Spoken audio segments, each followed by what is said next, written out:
Hello friends, Adam here with FED. So, major spoilers for important plot points in many different games in this series. We're going to be spoiling all sorts of stuff because this is like a story video about stuff. You probably saw the title. It's about forced deaths in the series. So, if you don't want to be spoiled, I think I gave you plenty of time. Alright, so we're not going to be talking about forced deaths for non-playable characters like Geralt and Three Houses or Grail and Path of Radiance. I'm more talking about playable characters that you lose forever despite anything the player could have done in the moment. Like, it's not like you played poorly and they died on a map, that kind of thing. So dying outside of a map battle. This really only happens in a few games, but there are a few fake out deaths that we're also going to go over. So let's get started, and we'll start with Three Houses. This may seem like a pretty weak case, but technically Hubert and Edelgard are killed if you don't side with them after picking the Black Eagles, right? They die way later, but they still get killed despite your actions in battle, right? So I feel like I get it. That is a pretty weak case, but they are player controlled technically until after Chapter 10 if you don't side with them, right? So that does technically count for what we're saying. It's a forced playable character death outside of your control, kind of. Again, weak case, I know, but I thought it warranted mentioning. Now we'll move on to Fire Emblem Phase, which I think has the most notoriously bad forced deaths in the series. First, we have Kaze in Birthright. And this one's particularly funny to me because literally Corrin just doesn't care about him enough to save him unless he or she has supports unlocked with Kaze. So literally Kaze is like falls down a ravine or something or falls off a cliff, and FED, I'm used to naming everything FED. Corrin could save them, but only does if they have a high enough support together. Which is hilarious to me.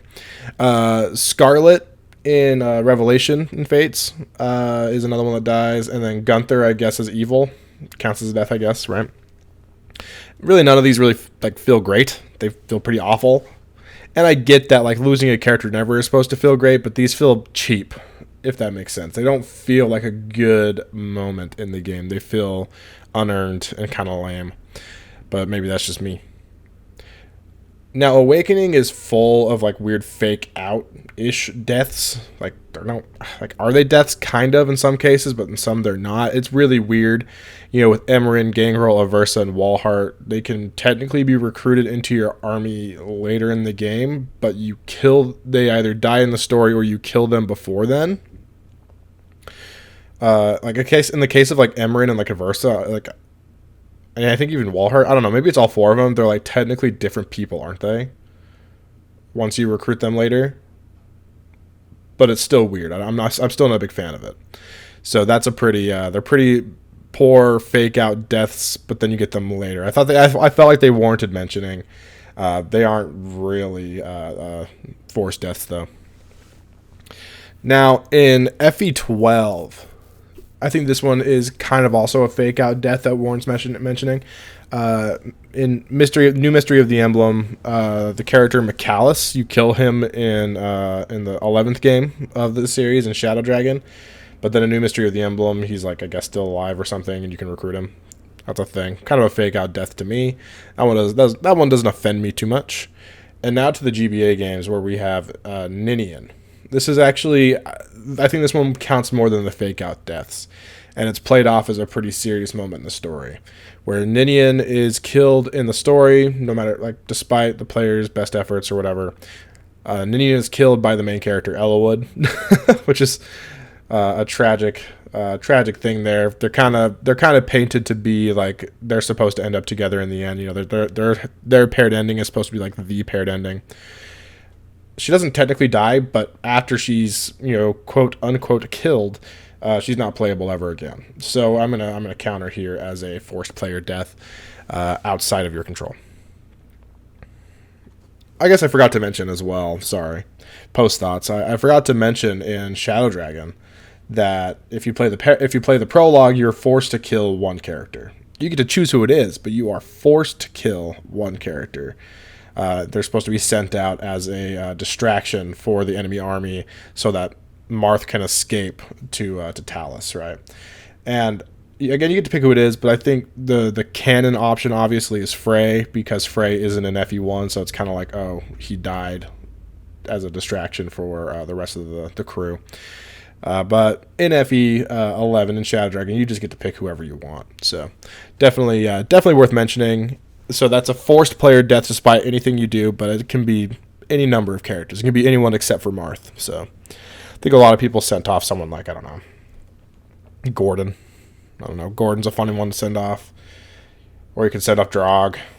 If you're I did this on my first playthrough, and I'm sure other people did too. I sent Jagan as the decoy. But you're playing on normal mode, right? So it's not like the game's going to be that hard without Jagan at that point.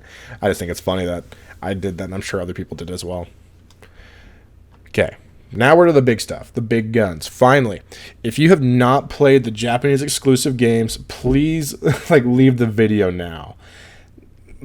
This next game should be played blind for this moment in particular. And if you played it, you know what I'm talking about already. You already know what I'm talking about, but I'm not going to say which game it is because I don't even want to spoil that. This should be out of nowhere. You just need to play the Japanese Fire Emblem games before you can enjoy this moment. Again, if you have played it and you haven't played the other games, you know which one I'm talking about. You know which one I'm talking about if you have played it. So you're welcome to stay, of course. But if you don't know what I'm talking about, better to be safe than sorry and click off the video or skip to the end or something. But this is the last thing we're going to cover, so you're not going to be missing anything. I'm going to wait a second. I'm waiting. I'm still waiting. Still waiting. Okay, if you're still here, I assume you either don't care about spoilers, you don't ever plan on playing the Japanese games or something like that, or you have played them, or you just know what I'm talking about already. You just already know. Maybe you already had it spoiled for you.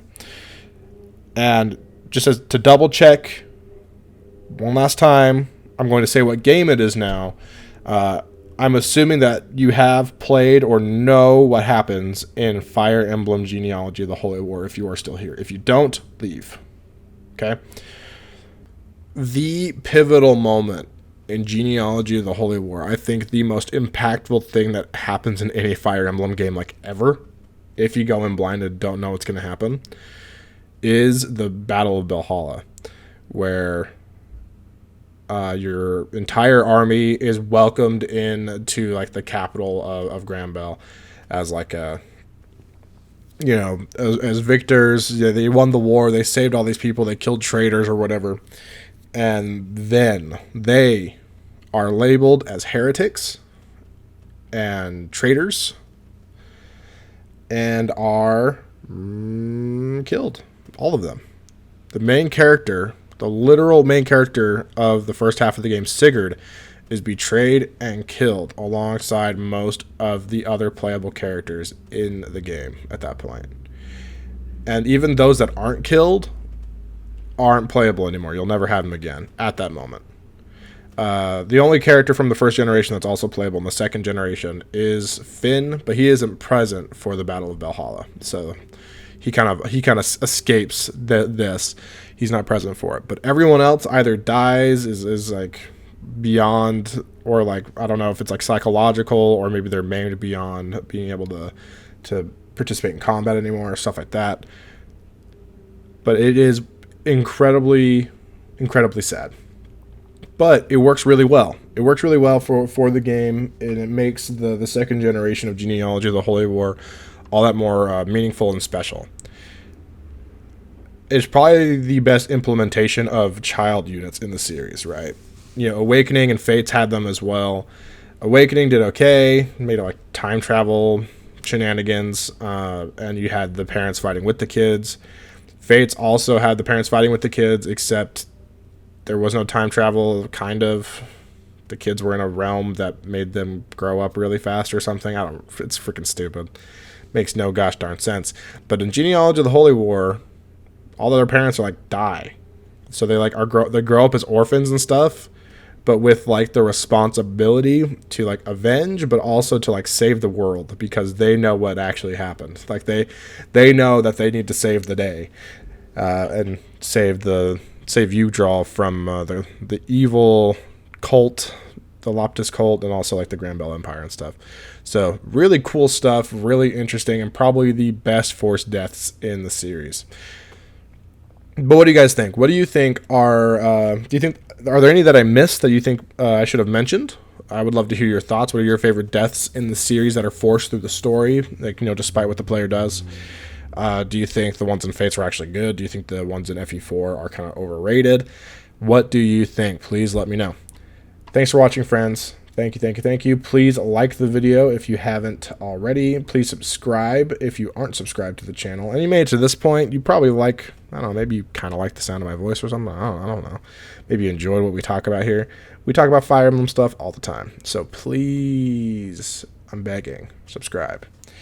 And, of course, comment your thoughts. Thanks for watching, guys. I'll catch you next time.